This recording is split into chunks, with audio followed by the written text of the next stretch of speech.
Sir, ये bill के बारे में डाटा कलेक्ट करना, स्टैटिस्टिक जमा करना, आंकड़े जमा करना, किसी स्टेट्स उसके खिलाफ कोई नहीं, हम उसके हक में। जयराम रमेश जी ने शुरू में ही आपकी अनुमति से जो शुरुआत की, उन्होंने बताया, पार्टी का व्यू बताया कि हम इसके खिलाफ नहीं हैं, लेकिन सब जानते हैं कि जम्मू कश्मीर का स्पेशल स्टेटस, एक चीज के लिए मैं इनको बधाई देता हूं कि जम्मू कश्मीर के स्पेशल स्टेटस के बारे में जो आप टेलीविजन पे सुनते हैं, आप गुस्सा न करें, अधिकतर आपके ही साथी उसमें होते हैं जो कश्मीर के स्पेशल स्टेटस के बारे में बताते हैं। तो इन्होंने बताया कि जम्मू कश्मीर का स्पेशल स्टेटस तो है ही कॉन्स्टिट्यूशन में, लेकिन 371, 370 ABCD GHIJKFZ तक पूरा हिंदुस्तान उसमें शामिल है। उसके बारे में आप इलेक्शनों में भी चर्चा नहीं करते हैं, क्योंकि उसमें वोट नहीं मिलते हैं, और न ही आप टेलीविजन पे उसकी चर्चा कभी करते हैं। मैं इतने देख रहा हूं व्हाट्सएप में क्या क्या छोटी बच्चियां हैं, उनको भी आपने शिक्षा अच्छी दी है 370 पर। जो 370 में कहीं है ही नहीं आंकड़े, वो भी मैं आप में से शेयर करूंगा, आप में से जो भी चाहें, वो जो है ही नहीं कहीं, वो भी 370 में लगाएं। आपकी पार्टी के ही बच्चे हैं, माफ कीजिए, उनको गलत तालीम मत दिया करिए, शिक्षा मत दिया करिए। जो लोगों में वो भ्रम फैलाते हैं 370 के बारे। कश्मीर में हालात पिछले 30 साल से बहुत खराब।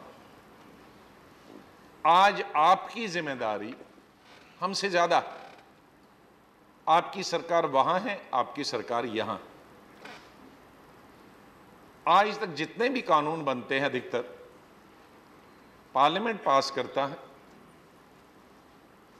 और अकॉर्डिंग टू द कॉन्स्टिट्यूशन उसमें ये लिखा होता है, this will apply to the whole of India except Jammu Kashmir. फिर जम्मू कश्मीर मेरे ख्याल में 95-97% जो कानून यहां हमने पास किए हैं, वहां की लेजिस्लेशन ने उनको दोबारा से स्टेट में पारित किया। खुद मैं जब चीफ मिनिस्टर था, कुछ कानून जो यहां बने थे, हमारी सरकार ने बनाए थे UPA 1 में, जिसका मैं भी हिस्सा था, लेकिन जम्मू कश्मीर की स्टेट गवर्नमेंट ने, उस वक्त मुफ्ती साहब थे मरहूम, चीफ मिनिस्टर मुझसे पहले, उन्होंने उनको लागू नहीं किया था, उन्होंने बिल नहीं लाए थे स्टेट गवर्नमेंट। लेकिन मैंने स्पेशल सेशन बुलाकर पहले ही 15 दिन में जो वो कानून थे वहां असेंबली बुलाकर उनको पारित किया, पास किया। सवाल यहां मेरिट का नहीं, बिल अच्छा है नहीं अच्छा है, सवाल कॉन्स्टिट्यूशनल प्रोविजन का है। आर्टिकल 370 हो, 371 हो, 371 ABCD हो। We are guided by the constitution of India. तो जब भी हमें चाहे कि इसको सीधे पारित करें, आपको इस वक्त ज्यादा इंप्लीकेशन जम्मू कश्मीर के बारे में समझनी चाहिए थी, क्योंकि आप सरकार चला रहे। बहुत कई चीजों से हम जूझ रहे हैं वहां। मिलिटेंसी है, मिलिटेंट हैं, कई ग्रुप अलग अलग हैं जिनको बहाना चाहिए। तो क्या आज इन हालात में जब वहां आग लगी है, तो केंद्रीय सरकार जो यहां भी सत्ता में है और वहां भी सत्ता में है, ये खामखा आप बैल मुझको मार। आपने स्टेट गवर्नमेंट से नहीं पूछा, आपने विपक्ष, मैं यहाँ एमपी भी हूँ काउंसिल ऑफ स्टेट्स का, लिहाजा मेरा ये काम है नेता विरोधी दल के अलावा एज मेंबर पार्लियामेंट, हम लोगों से भी नहीं पूछा। नेशनल कॉन्फ्रेंस बड़ी पार्टी है, कांग्रेस के बाद अगर नेशनल लेवल पे बड़ी पार्टी, ये पुरानी पार्टी है, 1931 से बनी है। आज के लोकसभा के एमपी हैं फारूक अब्दुल्ला, उनको भी पता नहीं, उनको शायद अभी भी पता नहीं, आप लोकसभा में पास भी करा लिए, 4 दफा चीफ मिनिस्टर रह चुके हैं। और आपकी जो अपनी पार्टी है पीडीपी, जिनके साथ आप सरकार चला रहे, तो इस बिल के साथ न आपकी रूलिंग पार्टी वहां साथ, न विपक्ष आपके साथ, न यहां इतने भी विरोधी दल, मैंने सबके भाषण सुने,